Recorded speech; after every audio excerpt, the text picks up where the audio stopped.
duduknya sebelah sini. Nah, sini duduknya ya gini nih. Ambil dia cuma gini. Cuma nggak ada nggak aktivitas. Cuma duduk, ayun-ayun kakinya cuma ini aja. Jangan lihat itu juga gitu ya tampakan. Iya, namanya dari samping. Soalnya saya keluar masuk ke sini mau ke kamar mandi sering memang. Oh malam, makanya kan malam anak-anak kalau ke kamar mandi tidak ada yang berani. Nah, itu pintunya nggak ditutup. Nggak pernah saya tutup, ini sudah buka. Dan ini Ya lampunya nyala, ya kelihatan jelas, jelas memang. jelas. Pada waktu pemakaman pun sendiri, itu katanya tetangga-tetangga di sebelah makam ini memang pada waktu setelah saya makamkan malamnya dia ketok-ketok pintunya orang-orang itu. Waktu itu kita simpan di sini ya. Jadi sama dengan kendilnya kita taruh di sini. Nah, kita ya waktu itu mendadak ya karena waktu itu kan sudah agak sorean, kita masukkan, kita tutup. Waktu yang jaga malam waktu itu saya lupa nggak ngasih koperan gitu loh. Jadi langsung saya simpan aja ke sini. Saya pikir besok sudah clear. Yang ternyata yang malam gelisah, kok ada suara gaduh gitu loh dari dalam sini. Sempat ada gaduh gitu, gelodak. Suara itu normal nggak? Maksudnya suara normal kah atau kalau ada mayat di dalam atau memang enggak gitu? Ya enggak wajar karena seperti orang apa ya gaduhnya itu suara gelodak-gelodak gitu.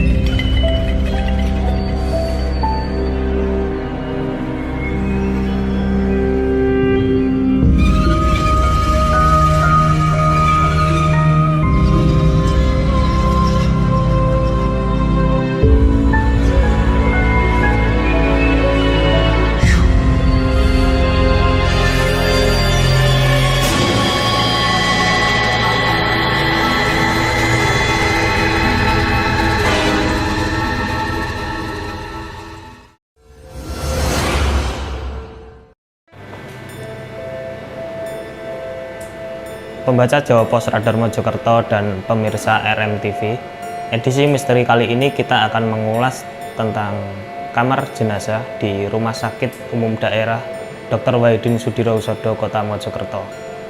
Rumah sakit ini sudah berdiri sekitar 10 tahun lebih, dan di kamar jenazah inilah menjadi tempat dari penempatan mayat-mayat korban kecelakaan, pembunuhan dan sebagainya. Dan di sini pula mereka dipulasarkan dan juga kadang dimandikan sebelum akhirnya dibawa pulang. Berbagai pengalaman ganjil dan mistis banyak dialami oleh petugas-petugas yang berjaga di kamar jenazah ini. Konon ada berbagai pengalaman seperti penampakan seorang hantu dan sebagainya.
Pak Tunggi. Iya. Boleh diceritakan dulu Pak, mungkin pengalaman apa saja yang pernah dialami oleh teman-teman yang bertugas di kamar jenazah ini?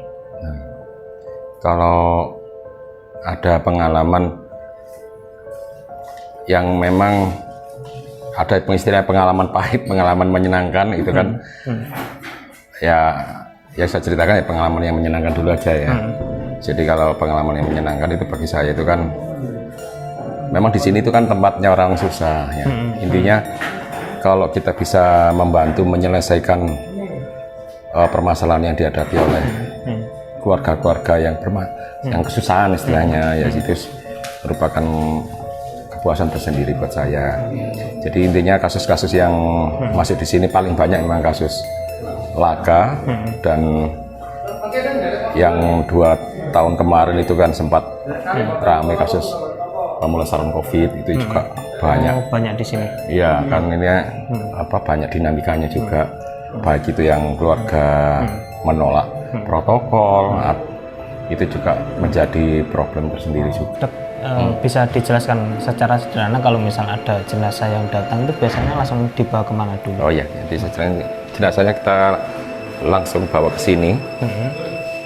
Ini namanya ruangan otopsi ya. Otopsi. Ya, jadi kita tempatkan di sini, kita identifikasi apakah ini jenazah dengan kasus yang wajar atau tidak wajar.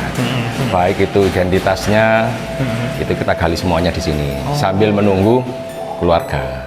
Jadi kita identifikasi awal, kalau misalkan ini kasusnya wajar, ya kita jurusannya kemana. Kalau kasus laka, kita laporkan ke unit laka. Tapi kalau ada ketidakwajaran, ya kita lapornya ke reskrim untuk ditindaklanjuti. Kalau memang belum ada jenazah, ya kita panggil Inavis biasanya yang dari reskrimnya dibantu untuk identifikasi.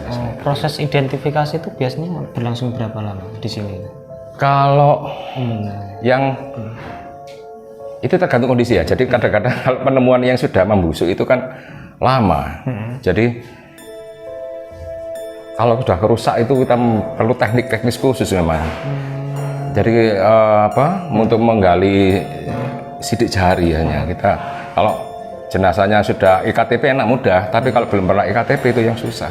Artinya bisa sampai 1 hari lebih ya? Udah bisa sampai. Di sini? Kalau ada keluarganya sih cepat, artinya kan ada identitas. Cuma kalau jenazah yang ketemu di sungai itu yang itu bisa berhari-hari di sini ya? Iya. Jadi kita ada lemari es itu kita simpan di sini, ditempatkan di sana sambil menunggu istilahnya penggalian informasi untuk mencari keluarga bisa seperti itu. Selain tempat ini berarti ini juga sama Dok atau gimana? Ya ini untuk tempat setelah kita identifikasi kita rawat di sini. Jadi kita sesuaikan dengan keyakinan dari jenazah. Kalau sudah teridentifikasi misalkan muslim ya kita lakukan pembungkusan kain kafan. Kalau Nasrani ya kita pakaikan baju ya di sini. Termasuk pemandian. Pemandian di sini. Di sini ya, di sini semua setelah semua selesai kita rawat di sini. Rawatnya di situ. Dok, selama petugas teman-teman petugas di sini merawat dan otopsi itu ada pengalaman ganjil atau misteri nggak di ruangan ini khususnya? Ya, kalau setiap pribadi kan nggak sama ya, dari pengalaman masing-masing. Kalau saya sendiri memang belum pernah mengalami yang dialami teman-teman saya gitu ya. Tapi memang teman-teman yang pernah mengalami hal-hal seperti itu ya pernah cerita. Memang ketika ada khususnya jenazah-jenazah yang tanpa identitas, itu memang nggak tahu ya, mungkin mesti ada hal seperti itu gitu loh. Contohnya apa ya, Dok? Ya contohnya kayak kasus dulu itu pernah kasus pembunuhan jenazah yang diketemukan di Terawas. Nah di Terawas itu sempat di sini itu kita nunggu keluarga itu di lemari es itu 5 hari. Kita nggak bisa mengidentifikasi karena memang sudah rusak. Nah itu selama di sini itu memang ya banyak yang nggak seperti biasanya. Ya baik. Yang dirasakan oleh teman-teman apa itu mungkin? Ya yang jelas yang penampakan. Jelas penampakan seorang perempuan kan jenazah memang perempuan masih muda. Masih muda dan sering berkeliaran gitu, maksudnya selama dia di sini gitu loh. Jadi makanya ya waktu itu sempat terjadi suasana yang tidak enak waktu itu. Jadi penampakan perempuan itu selalu muncul selama Iya. selama jenazah itu di sini ya? Iya, itu jenazah-jenazah yang tanpa identitas itu mesti ada. Ya tidak mesti ya, cuma kadang-kadang memang ada hal-hal seperti itu. Selain orang, penampakan orang, ada juga nggak gangguan mungkin? Kalau mengganggu sih tidak sampai sih, cuma memang kadang-kadang waktu kita simpan di sini itu ada memang kayak suara-suara yang ya seperti benda-benda dipukulkan ke pintu atau seperti itu aja, nggak sampai mengganggu memang. Itu ya tapi tergantung dari. Cuma itu nggak biasa ya suara Ya, itu ya? nggak biasa tengah malam kok ada orang ngetok itu ya sempat cerita, cuma karena teman-teman ya sudah terbiasa, sudah dianggap ya sewajar seperti itu.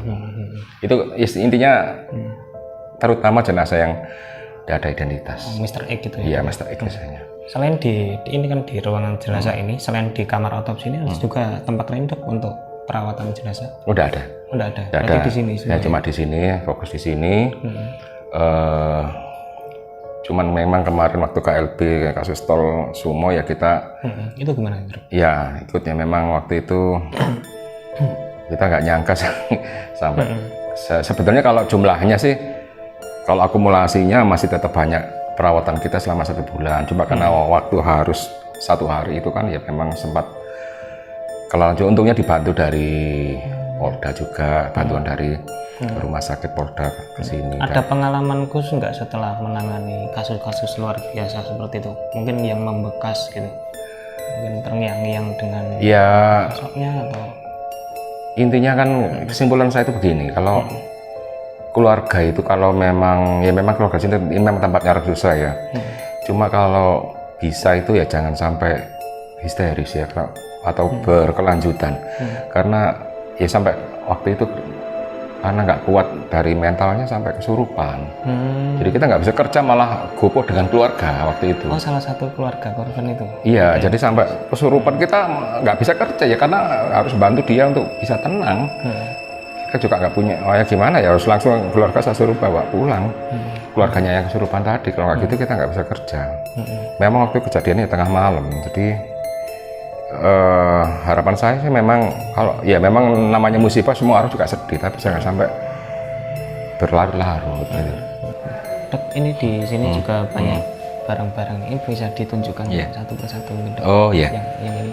Jadi kita untuk proses ini kita punya alat obat yang resep ini difungsikan untuk mensterilkan jenazah dengan kasus-kasus yang infeksi menular seperti HIV atau COVID. Sebelum kita melakukan pemulasaraan, kita siram dulu dengan ini airnya dicampur dengan dicampur dengan ini, airnya kita campur, kita siram di sini. Yes, kita tunggu sekitar 10-15 menit, baru kita bisa melaksanakan proses pemulasaraan. Yang minyak wangi itu mungkin? Oh iya, untuk minyak wanginya, kemudian kita juga ini. Iya, jadi semua perlengkapan ini juga ada semua Dok di seperti sama di kampung. Ini untuk apa Dok? Yang Untuk minyak wangi ini berarti? Memberikan jenazah biar harum. Dilulurkan Ya, ke sunahnya jenazah seperti ya? itu ya. Jadi Masuk ini ini kan kafannya, kafan. tuh, terus kapas apa itu juga semua ada semua lengkap. Berarti barang-barang ini memang khusus diperuntukkan untuk Iya, jenazah-jenazah. untuk jenazah. Cuma memang kalau untuk jenazah yang non Muslim, biasanya mereka membawa baju sendiri. Jadi baik itu peti atau kan tiap keyakinan juga punya versi sendiri gitu loh. Yang Hindu juga adatnya juga lain lagi. Dok, selain yang tadi pengalaman penampakan atau apa, di sini kan banyak barang-barang. Ini pernah ada ini nggak kayak kejadian gerak sendiri atau? Kalau ya makanya itu tadi yang Yang paling sering yaitu kan hanya suara-suara ya, baik itu yang ketuk di pintu atau yang di lemari es. Kita waktu itu sempat nyimpan orok bekas orang aborsi ya. Itu kita simpan di sana. Itu yang jaga malam waktu itu belum ada, belum tahu, tapi kok ada suara glodak-glodak. Terus lu dilihat ternyata nyimpan itu. Jadi sempat goncang. Makanya saya pernah bilang tadi untuk kasus-kasus yang tanpa identitas seperti itu memang ada hal-hal yang ganjil. Hal ganjil ya. Iya. Kalau kayak keran air apa ini enggak bunyi sendiri enggak ya? Enggak. Dok, ini kan mayat yang dirawat di sini kan macam-macam. Iya. Mungkin ada korban yang pembunuhan atau kecelakaan yang sudah badannya remuk atau apa. Itu biasanya ada kesulitan tersendiri atau enggak? Atau gimana? Kesulitannya banyak ya, macam-macam untuk setiap kasus itu memang beda-beda. Biasanya untuk kasus laka itu kesulitannya itu hanya berkaitan dengan identifikasi ke keluarga. Maksudnya kalau dia bawa identitas ya cepat, kalau nggak bawa ya agak lama, mungkin sampai kita minta bantuan Inavis biasanya kalau sampai kesulitan. Atau berkaitan dengan ahli waris. Lah ahli waris untuk jasara harja. Misalkan suami istri ini bisa, tapi dia nggak ngurus surat cerai, tapi ternyata sudah nikah sendiri-sendiri. Nah itu jadi masalah gitu loh. Ini jadi masalah. Yang sering kita hadapi seperti itu, kita tuh kebingungan. Itu memberikan surat kematiannya itu loh yang bingung. Masalahnya sempat rame karena si perempuannya sudah nikah, laki-lakinya sudah nikah tapi tidak ngurus surat cerai, ya otomatis ya tetap kita prosedural ya kita terimakan kepada sesuai dengan ini, walaupun sempat gejolak. Iya. Tapi kalau secara ini perawatan langsung di sini, misal ada orang yang mayat itu misal tubuhnya sudah nggak utuh, atau gimana itu? Kita yang itu sulitnya itu hanya mengandalkan properti ya, properti dari baju. Kita usahakan kita identifikasi dari situ, kita umumkan ke, misalkan diketemukan di wilayah Puri, kita usahakan diumumkan. Selama ini tidak ada kesulitan. Justru yang kita kesulitan itu kalau penemuan yang dari sungai. Itu karena bukan warga sini, biasanya agak jauh ya. Jadi kita sulitnya di situ. Tapi kalau kasus laka yang remuk apa itu biasanya masyarakat sekitar situ aja. Artinya mereka juga dikafani atau apa ya? Tetap, iya. Iya, kita tambahi peti biasanya. Iya, kita tambahi peti untuk biar lebih baik lagi gitu. Karena kalau kita pakai kain kafan biasanya nggak bisa terbentuk kan gitu. Oh, berarti langsung dimasukkan ke peti. Iya, kita kafani dengan kondisi seperti itu, kita tempatkan di peti supaya lebih baik lah. Karena kondisinya sudah benar-benar hancur, nggak berbentuk. Iya, lebih bagus ini seperti itu. Kita bisa lihat yang ini Dok. Lemari es. Oke, iya, monggo.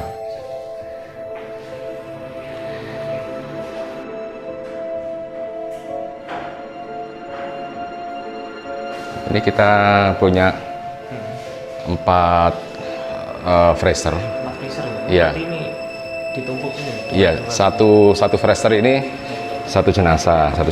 Jadi kapasitasnya bisa muat 4. Tapi karena ukurannya besar, kalau memang emergensi ya bisa didobel. Bisa dicoba di. Oh iya. Ini. Berarti mayat itu langsung di. Ya, kita masukkan sini. Kemudian kita dinginkan sambil menunggu proses biasanya.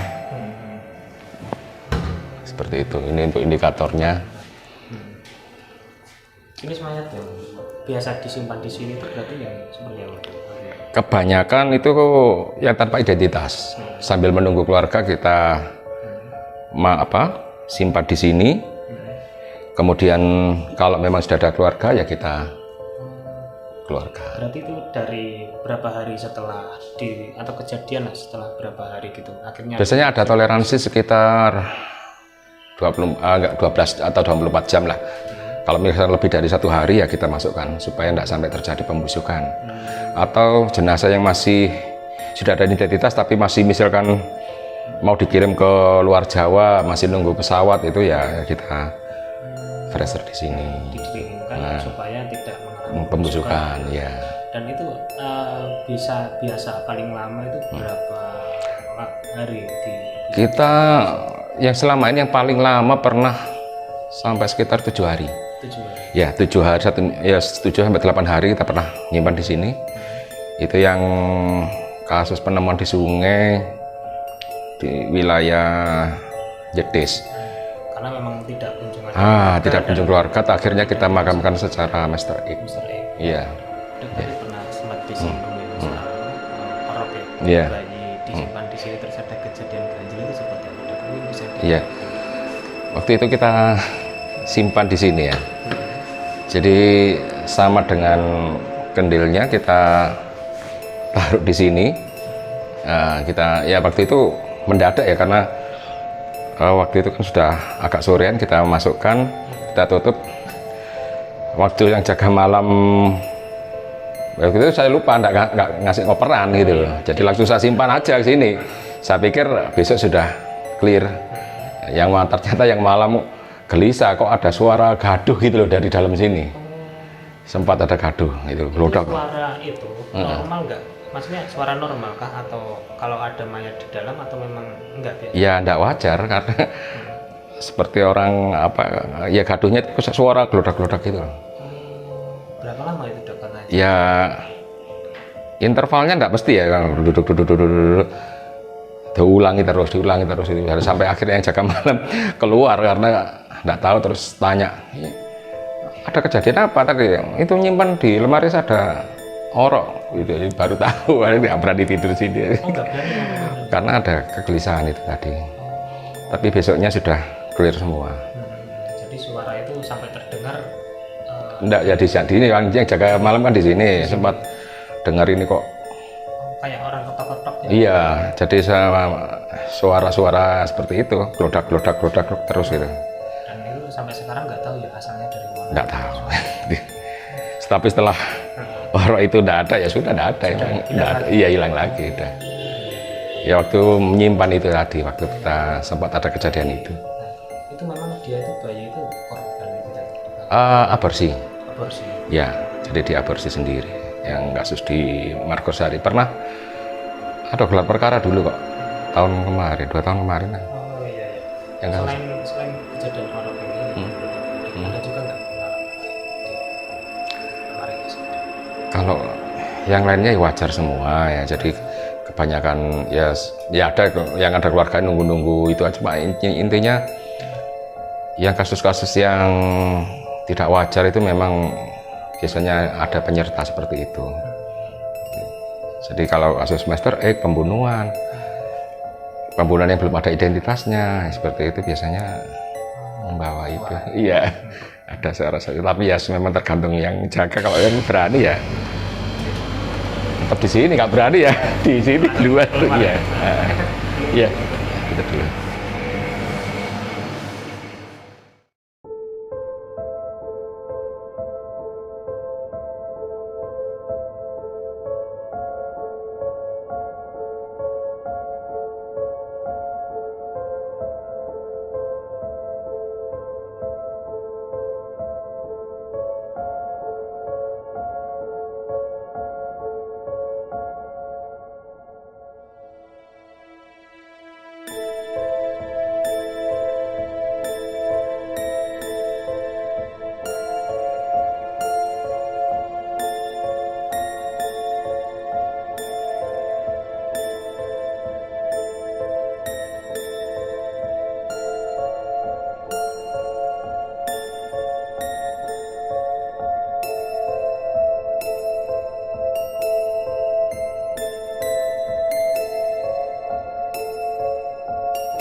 Kalau di ruangan ini yang penampakan sering tuh sosok perempuan. Kalau saya lihat juga itu dulu korban pembunuhan, istilahnya dari terawas. Kalau penampakannya di sini biasanya duduk di sini. Di sini, duduknya di sini biasanya ngadep sana. Tadi beliau enggak berani ngelihat, cuma duduk aja ke sana. Saya lihat dari situ kakinya diayun-ayun gitu aja. Berarti Duduk di sini, iya, kakinya diayun-ayun gini. itu pakai pakaian gimana Pak? Kalau pakaiannya sama seperti pada waktu dia meninggal di terawas itu. Gimana itu baju? Bajunya merah, celananya pakai celana biru jean. Kelihatan mukanya enggak ya? Kelihatan mukanya enggak dari samping aja. Tapi Kan normal. pada waktu di sini normal. Dan itu sering sampai sekarang. Kalau ini yang paling sering, yang sering saya lihat ya ini, yang paling sering saya lihat. Kalau lain-lainnya ya cuma bunyi gitu aja. Itu dan Penampakan nyata, iya. sampai sekarang masih ada sering. Sampai sekarang ya kadang-kadang ada. Kalau hari-hari tertentu gitu mungkin nampak di sini. Duduk gitu. Ya nggak pernah aktivitasnya nggak pernah jalan atau apa itu duduk di sini. Enggak mengganggu atau Nggak ada mengganggu. Nggak ada yang mengganggu sini. Apalagi bunyi-bunyi sudah wajar. Apalagi kalau kamar mandi ini sering. Tutup sendiri, buka sendiri gitu sering. itu malam hari Pak? Malam. Iya. Masalahnya kan kita juga sendiri jaga sendiri gitu. Ini dilihat Pak. Oh iya. Lokasinya duduknya itu sebelah mana Pak? Duduknya sebelah sini. Nah, sini duduknya ya gini nih. Ambil dia cuma gini. Cuma nggak aktivitas. Cuma duduk, ayun-ayun kakinya cuma ini aja. Dan jenengan lihat itu juga gitu ya tampakan? Iya, namanya dari samping. Soalnya saya keluar masuk ke sini mau ke kamar mandi sering memang.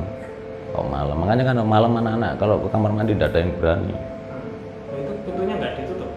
Nggak pernah saya tutup, ini sudah buka. Dan ini lampunya? Ya lampunya nyala, ya kelihatan jelas. Jelas memang. Jelas. Pada waktu pemakaman pun sendiri itu katanya tetangga-tetangga di sebelah makam gini memang pada waktu setelah saya makamkan malamnya dia ketok-ketok pintunya orang-orang itu Di mana Pak? di makam belakang makam pahlawan gitu ya, TMP belakangnya kan ada untuk khusus tempat itu. Pada waktu itu memang nggak ada tempatnya sih, jadi seadanya aja saya makamkan. Berarti dia penampakan di sini itu kayak orang biasa gitu? Iya, kayak orang biasa. Nggak samar-samar? Enggak, jelas. Terlihat jelas? Jelas. Anak-anak sering kadang-kadang kalau kencing gitu, ada orang luar gitu kencing, mamanya bagian lain kencing di sini itu mesti ngomong, Pak, mana tuh ketemu bapak mau ya.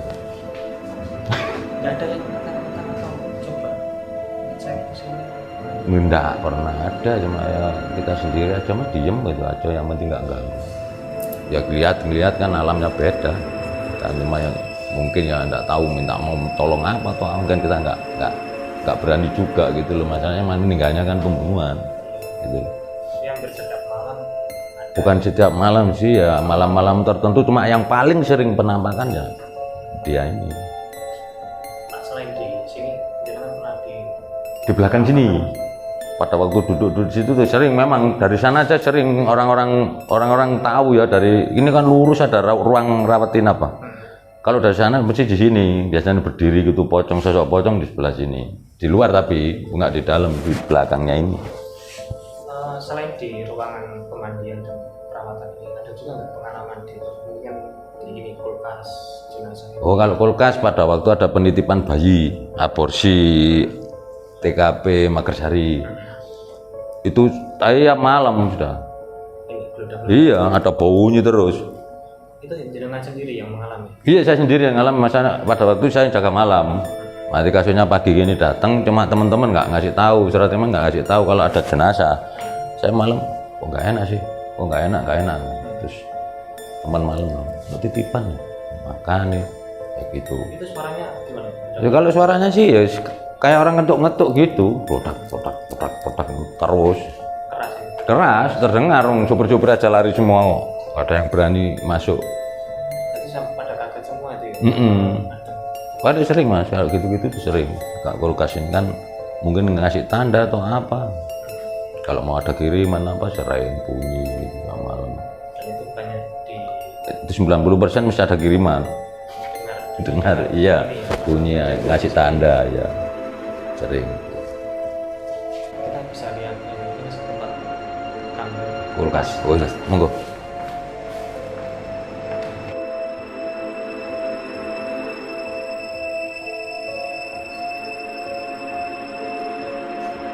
Sebelah sini nih yang sering dipakai kan sebelah sini, yang paling normal maksudnya. Yang lain-lainnya masih dipakai cuma kurang. Berarti kalau misal ada mau mayat datang atau disimpan di sini pasti bunyi ya? Bunyi ya malam gitu, pasti ada Itu bunyi.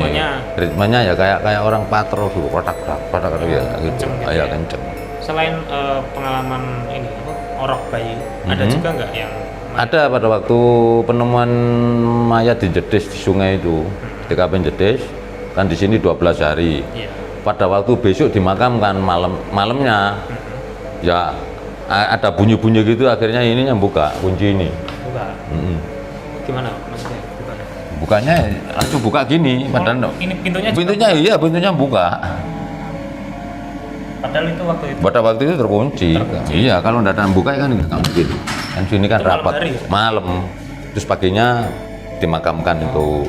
Nah itu petugas yang melihat itu gimana itu reaksinya? Lihat buka Dia sendiri. ini ya nggak lari sih, cuma ditutup tapi nggak berani di sini. Habis nutup pergi ke depan, nggak kembali. Kalau yang freezer lainnya nggak pernah? Nggak peristilannya nggak pernah. Soalnya kan jarang dipakai, yang dipakai cuma ini. Yang paling normal ini. sering dipakai ini. Kan langsung beku. Kalau lain-lainan cuma dingin aja. Berarti suara-suara klotekan atau kunci terbuka sendiri Iya. itu nggak normal ya? Iya. Harusnya nggak gitu. Enggak seharusnya enggak harus buka sebenarnya. Maksudnya ini sendiri kalau kan loh kan nggak bisa kalau nggak Dan ini itu handle-nya Sudah ditarik. diketahui belum apa penyebabnya kenapa bisa klotekan, bisa buka Ya, sendiri? sampai sekarang ya nggak tahu mas. Nggak tahu. Wong kalau gini bunyi gini nggak ada bunyi kok. Nah ini kan nggak ada bunyi, ini kan nyala, Iya, iya. nggak ada bunyi. Tapi biasanya kalau ada isinya biasanya begitu gitu loh. Nggak ada isinya. Karena pasti ada isinya biasanya iya, aja ya. apa, istilahnya ngasih tanda atau dia mau minta tolong apa kan kita nggak tahu. Pak, ini juga tumbukan peti ini. Ini dipakai apa biasanya? Ini persiapan untuk COVID mas. Untuk COVID, kalau ada jenazah laka yang hancur, kalau keluarganya tidak mampu beli di luar, ya kita kasih Oh, disediakan disediakan di sini. Berarti ini selama ini di sini memang. Memang di sini, biasanya sampai di sana juga. Pada waktu rame-rame COVID itu sampai penuh. Ada ini juga gangguan klotekan atau apa? Kalau ini sih tidak ada, kalau peti tidak ada. Tidak pernah ada yang bedumbukan, tidak pernah ada. Normal-normal aja. Paling misterius ini sama pemandikan itu. Baik pemirsa, demikian tadi ulasan kita mengenai kamar jenazah Rumah Sakit Kota Mojokerto. Tadi sudah ada sejumlah petugas kamar jenazah yang menceritakan pengalaman mereka bahwa di sini sering terjadi pengalaman mistis atau pengalaman ganjil ketika suara-suara yang tidak diketahui asalnya itu terdengar dari freezer kamar jenazah dan juga tempat untuk pemandian jenazah ketika ada penampakan sosok perempuan yang dulunya adalah korban pembunuhan. Di luar itu semua bahwa para petugas di sini telah mengabdi selama puluhan tahun dan mereka membantu masyarakat dalam untuk pengurusan jenazah-jenazah itu hingga akhirnya dikuburkan. Demikian tadi ulasan misteri kali ini. Nantikan edisi berikutnya hanya di Jawa Pos Radar Mojokerto dan RMTV.